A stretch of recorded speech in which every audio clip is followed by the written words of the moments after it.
am Jyoti Amge, the world's shortest woman. ও মাত্র 2 fit টল আর ছোট ছোট কাজ ওর জন্য বিশাল ব্যাপার হয়ে দাঁড়ায়। আমরা ওকে আজকে এখানে ইনভাইট করেছি ওর রোজকারের স্ট্রাগলের ব্যাপারে জানার জন্য। একটা পৃথিবীতে যেখানে সবকিছু ডিজাইন করা হয়েছে ওর থেকে 2 গুণ কি 3 গুণ উঁচু ব্যক্তিদের জন্য। তো এখানে চলে এসেছে আর আমি ওর সাথে কি প্রথমবার আলাপ করব। আমি নার্ভাস।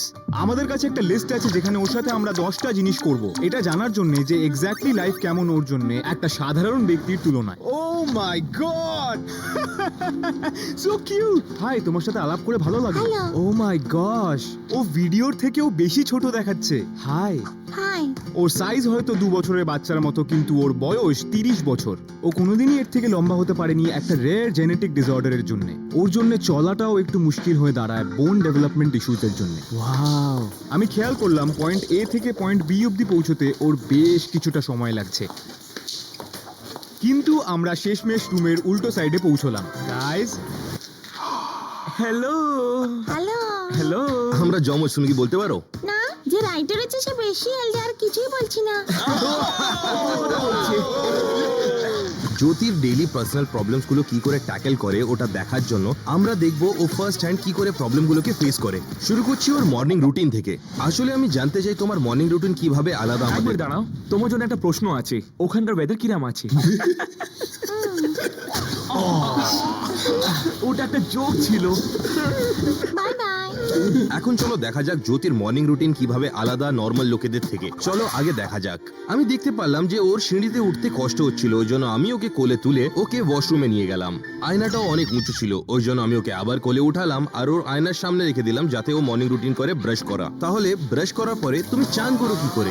যেমন নর্মাল মানুষ চান করে সেরকম ভাবে আমি চান করি। ও, তুমি আমার শাওয়ার দেখতে চাও? হ্যাঁ। ঠিক আছে, তাহলে আমি ওকে শাওয়ার দেখালাম, কিন্তু শাওয়ারের নবগুলো অনেক উঁচু ছিল ওর জন্য। তাহলে আমার কাছে একটা বেটার আইডিয়া ছিল। তুমি বেশি সুইমিং পুলে উঁচু যেতে মনে চাও? ও সুইমিং yes. পুল? হ্যাঁ। চলো চলো, আমি তোমাকে নিয়ে যাবো সুইমিং পুল। তুমি কি সবচেয়ে হালকা মেয়েও? হ্যাঁ, আমি পৃথিবীর সবথেকে লাইটেস্ট ওমেন। তোমার ওজন কত? না, মেয়েদের ওয়েট নিয়ে প্রশ্ন করতে হয় না, জানো না?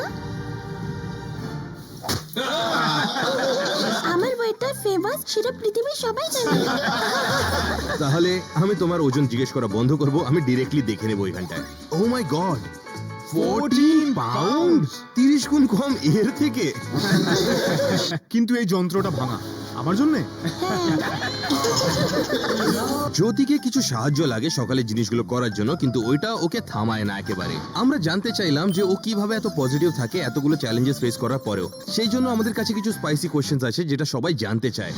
সো তোমার লাভ লাইফের দিকটা কেমন চলছে? কারণ আমাদের বন্ধু শন ইন্টারেস্টেড। না, তোমার কি মনে হয় লোকেরা হাইট নিয়ে এত চিন্তিত কেন? অনেকে হয়তো আমার মতন হাইটে যারা, অনেকে ফ্যামিলির সাপোর্ট পায় না। তাই আমার মেসেজ হলো, আমার মতন হাইটের যারা, তারা সবসময় হাসি মুখে থাকো পৃথিবীতে। অনেক ভালো। বলো। তুমি ইউটিউব শর্টস দেখো? YouTube shorts? না। জ্যোতির ব্যাপারে পরের জিনিস যেটা জানতে চাইলাম সেটা হলো যে একটা সাধারণ ব্যক্তির তুলনায় ও কতটা খায়। কারণ অনেকেই 2000 ক্যালোরিজ খায় প্রতিদিন, কিন্তু জ্যোতি মাত্র 14 পাউন্ডস, যেই ওজনটা হচ্ছে সাধারণ ব্যক্তির থেকে 10 গুণ কম। তো তুমি একদিনে নরমালি কি খাও? আমি ইন্ডিয়ান ফুডই পছন্দ করি। আমি যেটুকুন খাই নরম খাবার খাই, কিন্তু আমার ফাস্ট ফুড খেতেও খুব ভালো লাগে। আমি ফাস্ট ফুড। তুমি বললে ওকে ভাল লাগে fat food. No fat food, fast food. আমরা আমাদের রিসার্চ করেছি, তাই আমরা জানতাম জ্যোতি ইন্ডিয়ান ফুড ভালোবাসে, কিন্তু ওর ফেভারিট হলো ট্যানারের পিছন। মজা করছি, সেটা পিৎজা। তাই ওর জন্য যতটা সম্ভব বড় স্লাইস আনা হয়েছে। আমাদের কাছে স্পেশাল সাইজও আছে যদি তোমাকে ভাল লাগে। Thank you. কিন্তু ওই ছোট পিৎজাটাও জ্যোতির একার খাবার জন্য বেশি হয়ে গেছিল, তাই আমরা ওকে সাহায্য করব বললাম। কিন্তু তারপরেও ও খেতে অনেকটা ও সময় লাগে। যখন নিজের